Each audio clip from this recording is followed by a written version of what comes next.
الحمد للہ الذی ابدع الافلاک والارضین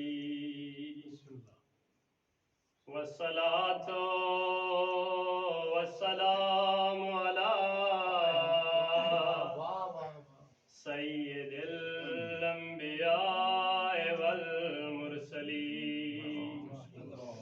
ثم صلاة علی سید الاوصیاء امیر المؤمنین الذی قال اللہ تعالی فی شانہ وَكُلَّ شَيْءٍ أَحْصَيْنَاهُ فِي إِمَامٍ مُبِينٍ ثم صلاة على سيدة الفاضلة القاملة الفقيهة المطيعة التي إذا قامت في محراب عبادتها تضيء بنور وجهها بيوت الأنصار والمهاجرين ثم صلاة على أولادها المعصومين خصوصا على الحسن والحسين ثم رحمة الله على أصحابهم وأحبابهم ولعنة الدائمة على أعدائهم أجمعين فقد قال الله تعالى في كتابه المجيد وأما المستضعفين من الرجال والنساء والولدان لا يستطيعون حيلا ولا يهتدون سبيلا فأولئك عسى الله أن يعفو عنهم وكان الله عفوا غفورا صلوات اللهم صل على محمد وآل محمد. چند ایک نسبتیں ہیں اور ان نسبتوں کے اعتبار سے میں نے موضوع کا انتخاب کیا ہے. پہلی نسبت کہ یہ مجلس ترحیم ہے جناب عامر رضا اور فیملی اور دیگر جن لوگوں نے حصہ ڈالا ہے ان کی طرف سے. جناب صفدر عباس صاحب کے لیے سید کرامت زاہدی صاحب، سید سعید حسن اور سید جاوید رضوی اور اس کے علاوہ جتنے دیگر مومنین ہیں ان کے ایصال ثواب کے لیے. تو پہلی نسبت مجلس ترحیم ہے اور جس میں ایک بنیادی ترین نقطہ کیا ہے؟ نجات کا، مغفرت کا، خدا کی رحمت. دوسری چیز، ہم جس فضا میں زندگی گزارتے ہیں، جس ملک میں زندگی گزارتے ہیں، وہاں پہ دیگر ادیان، دیگر فرقوں کے ساتھ ایسے لوگ جو کوئی مذہب نہیں رکھتے، ایسے لوگ جو ایتھیسٹ ہیں، ایسے لوگ جو کرسچنز ہیں، ہزارہا قسم کے مذاہب ہیں جن سے ہم انٹریکٹ کرتے ہیں. اور تیسری ایک بات، یہ وہ ایام چل رہے ہیں جو کسی طرح منسوب ہیں امیر المومنین علی ابن ابی طالب کے والد غرامی حضرت ابو طالب علیہ السلام سے.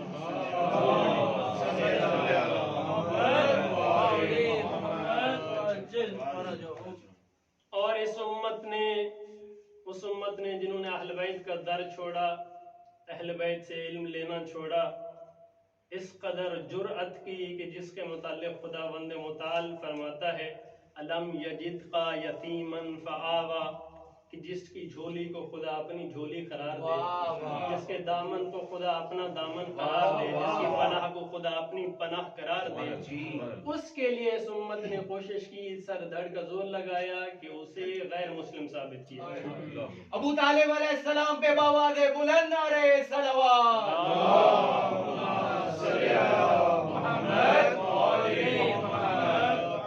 اور پھر اس امت کی جرأت اس قدر بڑھی